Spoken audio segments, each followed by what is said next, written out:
Sem college start ಯಾವಾಗ, fifth sem end ಯಾವಾಗ? ಇದ್ರ ಬಗ್ಗೆ ಇವತ್ತು ಫುಲ್ ವಿಡಿಯೋ ಇರುತ್ತೆ. ಕಂಪ್ಲೀಟ್ ನೋಡಿ, ಯಾಕಂದ್ರೆ ಗೊತ್ತಾಗಲ್ಲ ಯಾವಾಗ ಸ್ಟಾರ್ಟ್ ಯಾವಾಗ ಎಂಡು ಅಂತ. ವೆಲ್ಕಮ್ ಬ್ಯಾಕ್ ಗೈಸ್, ನೀವು ನೋಡ್ತಾರೆ ಇಂಜಿನಿಯರಿಂಗ್. ಇವತ್ತಿನ ವಿಡಿಯೋದಲ್ಲಿ ಫಿಫ್ತ್ ಸೆಮ್ ಅಕಾಡೆಮಿಕ್ ಕ್ಯಾಲೆಂಡರ್ ನೋಡೋಣ. ಯಾವಾಗ ಸ್ಟಾರ್ಟ್, ಯಾವಾಗ ಮುಗಿಯುತ್ತೆ, ಏನೇನಿರುತ್ತೆ ಅಂತ, ಮತ್ತೆ ರೀ ಅಡ್ಮಿಷನ್ ಯಾವಾಗ ಅಂತ ಲಾಸ್ಟ್ ಅಲ್ಲಿ ಹೇಳ್ತೀನಿ. ಅದಕ್ಕೆ ಈ ವಿಡಿಯೋನ ಕೊನೆವರೆಗೂ ನೋಡಿ. ಅದಕ್ಕೂ ಮುಂಚೆ ನಮ್ಮ ಚಾನಲ್ ಇಂದ ಯಾರ್ಯಾರು ಸಬ್ಸ್ಕ್ರೈಬ್ ಆಗಿಲ್ಲ ಸಬ್ಸ್ಕ್ರೈಬ್ ಆಗಿ. ವಿಡಿಯೋ ಇಷ್ಟ ಆದ್ರೆ ಮಾತ್ರ ಸಬ್ಸ್ಕ್ರೈಬ್ ಆಗಿ. ಫಸ್ಟ್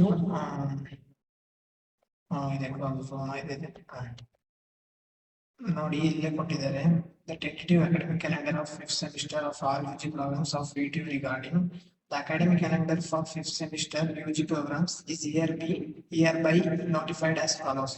ಫಸ್ಟ್ ನಿಮ್ ಕ್ಲಾಸ್ ಸ್ಟಾರ್ಟ್ ಯಾವಾಗ ಅಂತ ಅಂದ್ರೆ, 7ನೇ ತಾರೀಕು 9ನೇ ತಿಂಗಳು 2026. ಅಂದ್ರೆ ಇನ್ನೂ 1 ತಿಂಗಳು ರಜೆ ಇದೆ, ಓಕೆನಾ. ಅದ್ರದ್ದು ಫಿಫ್ತ್ ಸೆಮ್ ಸ್ಟಾರ್ಟ್ 7ನೇ ತಾರೀಕು ಆದ್ರೆ, ಅದು ಲಾಸ್ಟ್ ವರ್ಕಿಂಗ್ ಡೇ ಅಂದ್ರೆ ಮುಗಿಯೋದು ಯಾವಾಗ ಅಂತ ಅಂದ್ರೆ 30ನೇ ತಾರೀಕು 30/12/2026. ನಿಮಗೆ ಎಕ್ಸಾಮ್ ಸ್ಟಾರ್ಟ್ ಯಾವಾಗ ಅಂತ ಅಂದ್ರೆ 4/1/2027. ಅಂದ್ರೆ ಮುಂದಿನ ವರ್ಷ 2027 ಇದೆ, 2026 2027ಕ್ಕೆ ಎಕ್ಸಾಮ್ ಸ್ಟಾರ್ಟ್ ಆಗುತ್ತೆ. ಅಂದ್ರೆ ಅಲ್ಲಿ 1 ತಿಂಗಳು ಮಾತ್ರ ಎಕ್ಸಾಮ್ ಕೊಟ್ಟಿದ್ದಾನೆ. ನೋಡಿ ಇಲ್ಲಿ ತೋರಿಸ್ತೀನಿ. ಇಲ್ಲಿ 1 ತಿಂಗಳು ಮಾತ್ರ ಎಕ್ಸಾಮಿಗೆ ಗ್ಯಾಪ್ ಕೊಟ್ಟಾನೆ. ಮತ್ತೆ ಅಲ್ಲೇನು ಅಂತಂದ್ರೆ, ನಿಮ್ದು ಲಾಸ್ಟ್ ವರ್ಕಿಂಗ್ ಡೇ ಯಾವಾಗಿರೋದು 30th. ಅಂದ್ರೆ ಏನು, 4 ಡೇಸ್ ಅಷ್ಟೇ ವರ್ಕಿಂಗ್ ಡೇ ಇರೋದು, ಓಕೆನಾ. 4 ಡೇಸ್ ಅಂದ್ರೆ ಈಗ ನೋಡಿ, ಮತ್ತೊಮ್ಮೆ ಪ್ರಾಕ್ಟಿಕಲ್ ಎಕ್ಸಾಮಿನೇಷನ್ ಅದಕ್ಕೆ ಯಾವಾಗ ಕೊಟ್ಟಿದ್ದಾನೆ ಅಂದ್ರೆ ಟೈಮ್ 8ನೇ ತಾರೀಕು 5ನೇ ತಾರೀಕು ಎಕ್ಸಾಮ್ ಮುಗೀತು ಅಂದ್ರೆ 3 ದಿವಸ. ಅದರಿಂದ 20 ಮುಗಿಸ್ಕೋಬೇಕು ಅಂತ ಹೇಳಿದ್ರೆ ಅಷ್ಟೇ, ಗ್ಯಾಪ್ ಏನಿಲ್ಲ, ಓಕೆನಾ. ಗ್ಯಾಪ್ ಇಲ್ಲ. ನೋಡಿ ಇಲ್ಲ 22 ಇದೆ. ನೆಕ್ಸ್ಟ್ ನಿಮಗೆ ರೀ ಅಡ್ಮಿಷನ್ ಯಾವಾಗ, ಯಾರು ಫಿಫ್ತ್ ಸೆಮಿಸ್ಟರ್ ರೀ ಅಡ್ಮಿಷನ್ ಆದ್ರೆ ಅದ ಯಾವಾಗ, ಮತ್ತೆ ಇಲ್ಲಿ ಒಂದ್ ಸ್ವಲ್ಪ ನಿಮಗೆ ಏನೇನ್ ಮಾಡ್ಬೇಕು ಏನೇನಿದೆ ಅಂತ ಹೇಳಿದ್ರೆ ಅದಕ್ಕೆ ನೋಡಿ. The academic session for the above mentioned semester shall be commenced on the date specified in the academic calendar. ಇದು ಯಾವಾಗ ಅಂತ ಅಂದ್ರೆ 7ನೇ ತಾರೀಕು ಯಾವಾಗ ಕಾಲೇಜ್ ಸ್ಟಾರ್ಟ್ ಅಂತ ಹೇಳಿದರೆ ಅವಾಗ್ಲೇ ಸ್ಟಾರ್ಟ್ ಮಾಡ್ಬೇಕು ಅಂತ ಹೇಳಿದರೆ ಆಗ್ಲೇ ಕಾಲೇಜ್ ಸ್ಟಾರ್ಟ್ ಆಗುತ್ತಂತೆ. ಮತ್ತೆ the college must plan for extra session and weekdays, Saturdays and Sundays to complete the required hours of the academic time. ನಿಮ್ದು ಏನಾದ್ರು ಅಕಾಡೆಮಿಕ್ ಏನಾದ್ರು ಉಳಿದಿದ್ರೆ, ಯಾವ್ದಾದ್ರು ಪಾಠ ಗೀಟ ಏನಾದ್ರು ಮಾಡ್ಬೇಕು ಅಂತ ಇದ್ರೆ ಅದನ್ನ ನೀವು ಸಂಡೇ ಸಾಟರ್ಡೆ ಯಾವಾಗ ಬೇಕಾದ್ರೂ ತಗೋಬೋದು ಅಂತ PTU ಕಡೆಯಿಂದ ಹೇಳಿದ್ದಾರೆ. ಇಫ್ ರಿಕ್ವೈರ್ಡ್, ಎಲ್ಲರಿಗೂ ಅಲ್ಲ, ಏನಂತ ಹೇಳಿದ್ರೆ ನೋಡಿ ಅಲ್ಲಿ, ಇಫ್ ರಿಕ್ವೈರ್ಡ್ ಇದ್ರೆ ಮಾತ್ರ, ಇಲ್ಲ ಅಂದ್ರೆ ಬೇಡ. All faculty and staff are required to available to undertake work any assigned by the university during this period.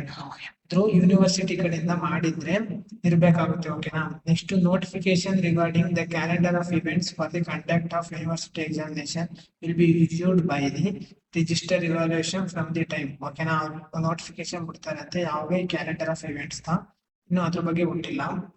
Autonomous colleges ಇದೆಲ್ಲ ಬೇಡ ಬಿಡಿ. ಇದೊಂದು ಬೇಕಲ್ವಾ, ರೀ ಅಡ್ಮಿಷನ್ ಒಂದು ಹೇಳ್ಬಿಡ್ತೀನಿ. Re-admission, students seeking re-admission to the fifth semester shall be submit their application. ನೀವೇನಾದ್ರೂ fifth semester ಗೆ ರೀ-ಅಡ್ಮಿಷನ್ ಆಯ್ತಾ ಇದ್ದೀರಾ ಅಂದ್ರೆ ಯಾವಾಗ ನೀವು ಸೇರ್ಕೋಬೇಕು ಅಂತ ಅಂದ್ರೆ, along with the prescribed fees receipt ಏನೇನ್ ಇರ್ಬೇಕು ಅಂತ ಹೇಳಿದರೆ, fees receipt through the principal to respective college on before ಯಾವಾಗ ಅಂದ್ರೆ 22/9/26, 22/9/2026. ಅಪ್ಲಿಕೇಶನ್ ಸಬ್ಮಿಟೆಡ್ ಫ್ರಮ್ ಎಲ್ಲಿ ಗಂಟ 23/9/2026, 30/9/2026. ಇಲ್ಲಿಂದ ಇಷ್ಟು ಡೇಟ್ ಅಲ್ಲಿ ಮಾತ್ರ ನೀವು ಫಿಫ್ತ್ ಸೆಮಿಸ್ಟರ್ ಏನಾದ್ರು ರೀ ಅಡ್ಮಿಷನ್ ಆಗಬೇಕು ಅಂತ ಅಂದ್ರೆ ಇಷ್ಟೊಂದು ಸೇರ್ಕೋಬೇಕು ಅಂತ ಹೇಳಿದ್ದಾರೆ.